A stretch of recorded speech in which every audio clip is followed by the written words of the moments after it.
आतंकी तहव्वुर राणा से जुड़ी बड़ी खबर है। तहव्वुर राणा की आवाज के सैंपल ले सकती है एनआईए। कॉल रिकॉर्डिंग से मिलान के लिए आवाज के सैंपल लिए जाएंगे। आवाज के सैंपल के लिए कोर्ट से परमिशन लेगी एनआईए। वॉइस सैंपल के लिए दरअसल नियम कायदा यह है कि उसे कोर्ट की इजाजत लेनी होती है किसी भी आरोपी की वॉइस सैंपल लेने के लिए। और ऐसे में इस पूरे प्रोसेस को शुरू करने से पहले कोर्ट की तरफ से परमिशन मिलने पर ये प्रोसेस शुरू किया जाएगा। तहव्वुर राणा की आवाज के सैंपल लिए जाएंगे। वॉइस सैंपल को फिर मैच कराया जाएगा उन कॉल रिकॉर्डिंग से जो एनआईए के पास हैं, जिनमें अपने आकाओं से या हेडली से बातचीत के जो भी सबूत हैं उनसे इसको मैच कराया जाएगा ताकि इसकी तस्दीक की जा सके कि आवाज तहव्वुर राणा की है या नहीं। तो कॉल रिकॉर्डिंग से वॉइस मैच करने के लिए, वॉइस सैंपल लेने के लिए परमिशन जो है एनआईए की टीम कोर्ट से लेगी और उसके बाद वॉइस सैंपल्स को मैच कराया जाएगा वॉइस कॉल रिकॉर्डिंग से।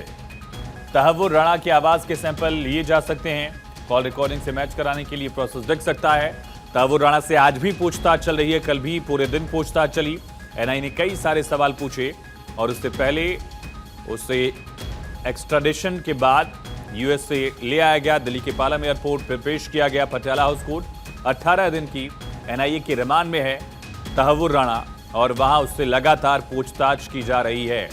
पहला सवाल पूछा गया, तहव्वुर राणा कब भारत आया, भारत में किस किस से मुलाकात इसकी हुई और डेविड कॉलमैन हेडली दाऊद से कब मिला, दोस्ती कैसे हुई, स्लीपर सेल ने तहव्वुर राणा की कैसे मदद की, लोकल सपोर्ट उसे कैसे मिला, पाकिस्तान में राणा का हैंडलर कौन है, हाफिज सईद से इसकी बात कैसे होती थी, कांटेक्ट कैसे करता था, तहव्वुर को इस सारे प्लानिंग के लिए फंड कहां से मिला, आईएसआई ने मदद की, पाकिस्तानी फौज ने मदद की, कहां से पैसा आया और साथ ही राणा के बिजनेस पार्टनर कौन है, इमिग्रेशन ऑफिस जो चला रहा था उसके लिए फंड कौन कर रहा था, इसके ट्रेवल्स के लिए फंड कौन कर रहा था, आतंकियों की बातचीत को लेकर ये तमाम सवाल।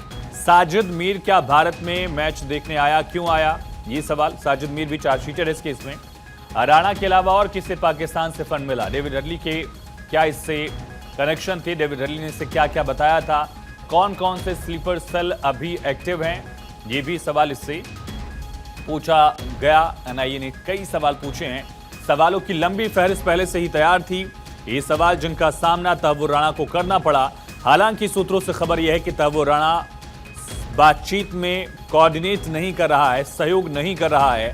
कोऑपरेट न करने की वजह से एनआईए ने इससे और कई सारे सवाल पूछे हैं और वो एविडेंस, डॉक्यूमेंटेड एविडेंस जो है वो भी इसके सामने रखा गया, चाहे इसका ट्रैवल रिकॉर्ड हो, इसके कम्युनिकेशन रिकॉर्ड हो, वो भी इसके सामने रखकर इससे सवाल पूछे गए हैं। डेविड हेडली ने जो बातें कबूल की थी अपने कबूलनामे में यूएस में, उन तथ्यों को भी इसके सामने रखा गया और उससे जुड़े सवाल भी तहव्वुर राणा से पूछे गए हैं।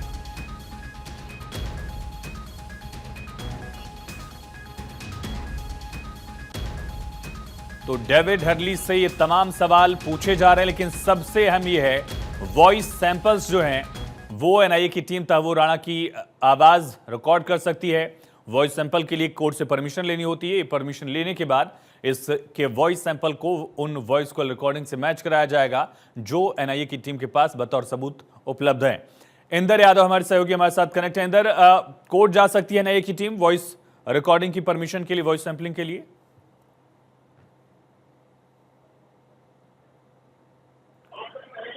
इंदर, अगर आपको आवाज मेरी मिल रही है,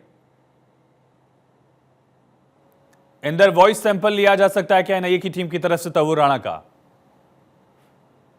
इस वक्त एनआईए की जो टीम है वो तहव्वुर राणा से पूछताछ कर रही है और वॉइस सैंपल्स लिया जा सकता है, जो सूत्रों के हवाले से खबर निकलकर सामने आ रही है। सबसे बड़ी बात यह है कि देखिए, आज की जो दूसरे दिन की पूछताछ है इसमें कई अहम सवाल तहव्वुर राणा से पूछे जा रहे हैं। सबसे बड़ी बात यह है कि जो उसको ट्रैवल रिकॉर्ड्स हैं उनको आइडेंटिफाई कराया जा रहा है उससे कि भाई आप यहाँ यहाँ गए थे, हमारे पास रिकॉर्ड्स हैं, आपने हेडली की यहाँ पर मदद की थी और आप इस तरीके से आपने ट्रैवल किया था। तो ट्रैवल रिकॉर्ड्स जो हैं वो एनआईए के पास हैं और अब एनआईए के तीखे सवालों का जो तहव्वुर राणा है वो इस वक्त सामना कर रहा है।